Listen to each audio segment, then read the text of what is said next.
Jeff also tried to be what do you call it? A neurosurgeon.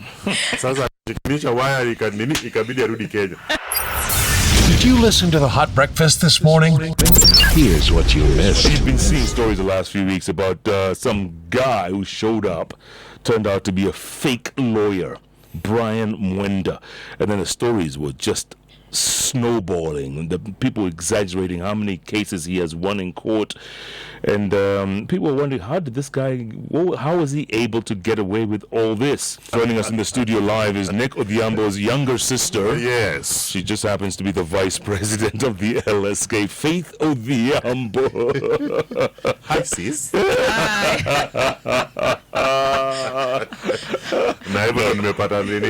A new family member. Yes. How does this happen? Well, I would say that where do we diagnose the problem? Yeah. I don't think this is an issue that is unique just to the legal profession. I would say just look at this year, what the things that have been happening, or even from last year. We've had fake teachers in Kisii. Last year, there was arrest of fake magistrates.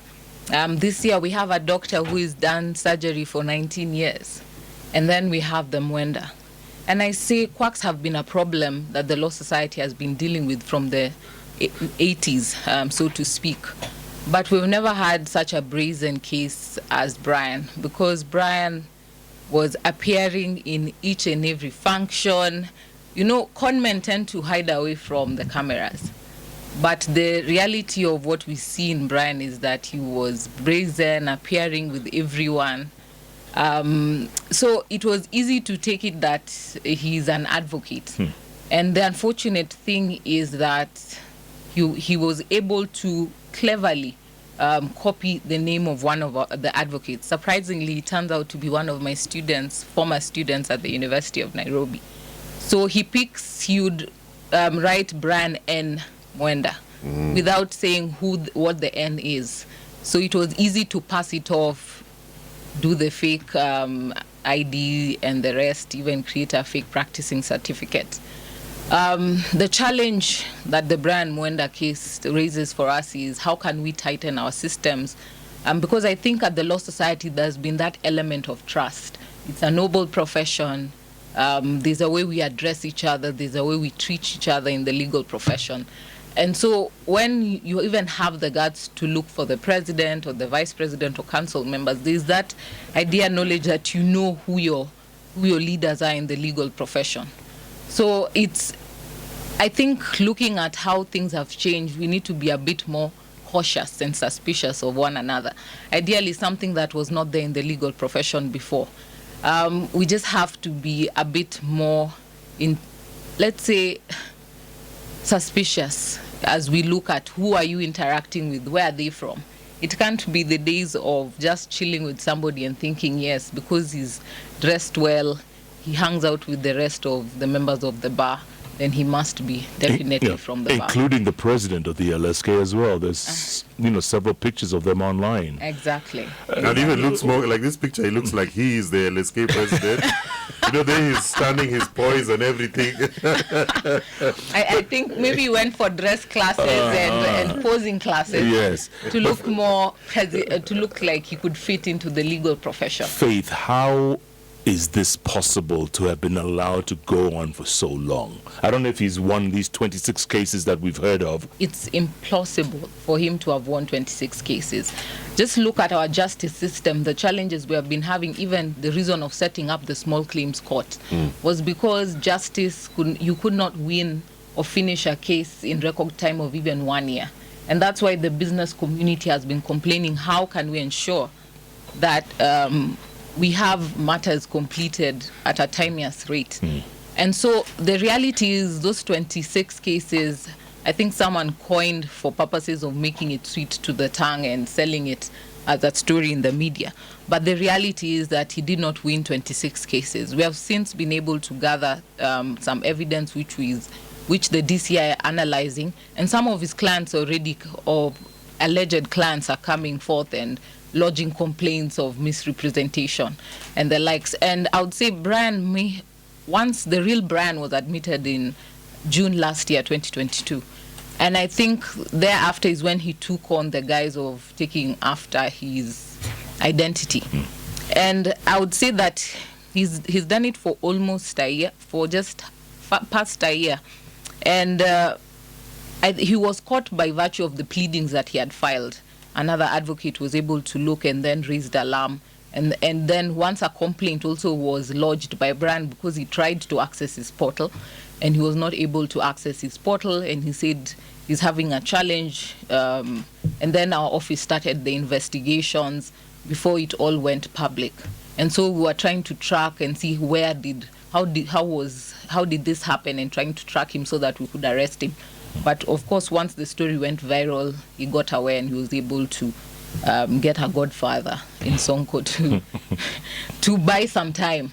But I said the arm of the law always gets to you eventually. Yeah.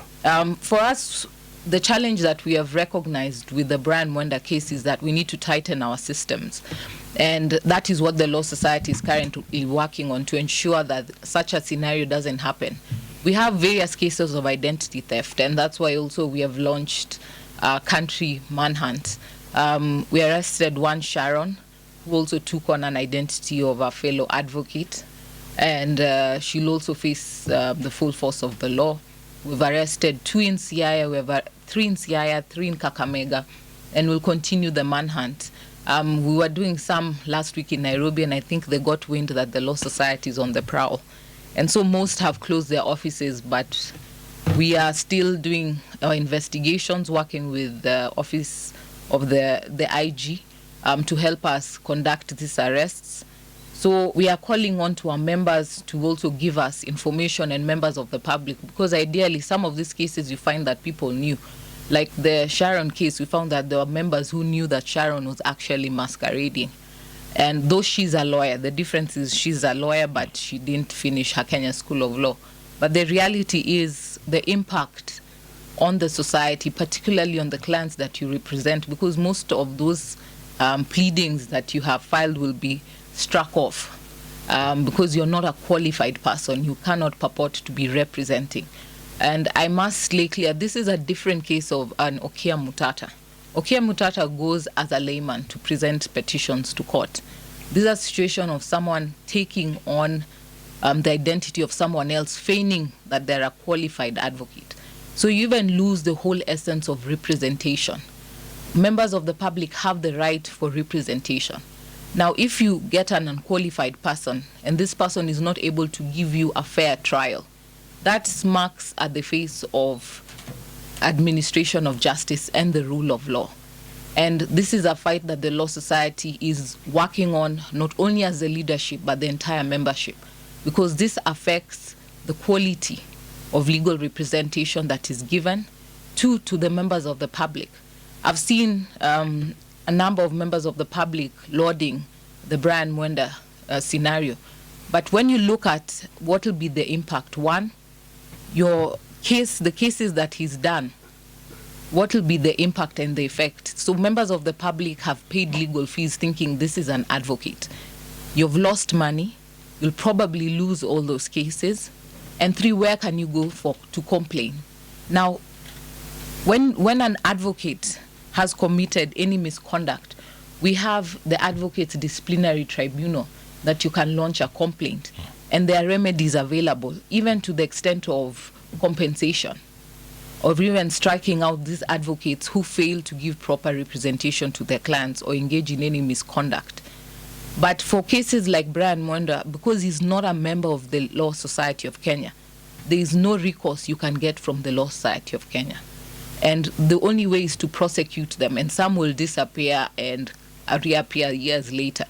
And so for the integrity of the profession, cases like Brian Mwendwa must be stomped out. What is the sentence for such incidences? You know, because I'm referring based on, you remember the guy, Dr. Wairimu? Was it called Dr. Wairimu or something? He impersonated a doctor, and eventually he's been jailed for quite a bit of time. And Waiganjo as well. Remember the police? Yes. Remember him a few years ago? He also went in for quite a bit. Yeah. Is this like a really serious offense that, you know, people out there who might think of masquerading as someone else should know the what's it called, the sentences, consequence. minimum sentences that people get for such offences? Well, they won't carry a life sentence, Of course. but it's not as deterrent as we hope to be. We're also hoping to amend the Advocates Act and also propose certain amendments. And this is part and parcel that we want to make more stringent the punitive measures that can be meted against quacks and masqueraders. But ideally, apart from the criminal side, there are still cases that can be lodged against him in the civil side, particularly for the number of clients that have paid him and they have ended up suffering loss and injustice by virtue of him feigning to be an advocate. And so there'll be that two-prong, depending on the number of clients that we're still reviewing what is being presented to ourselves at the Law Society by the alleged clients that he had.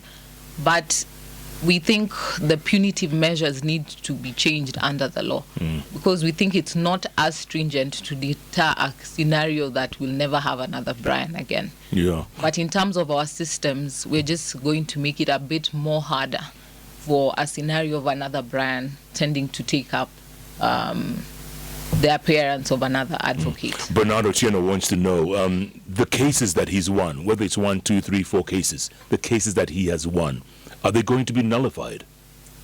I'm yet to hear of the cases that he's won, so I'm not foreseeing a scenario that we're talking about anything that is won, unless we're talking about he won an adjournment, which is really per se not a win.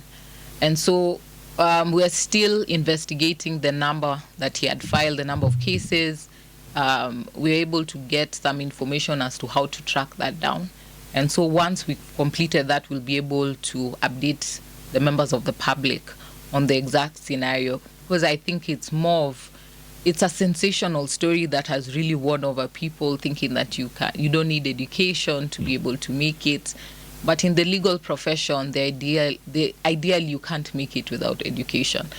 We suffered through 4 years of undergraduate and 2 more years postgraduate, and you haven't even specialized into what area you'd want to focus on under the law.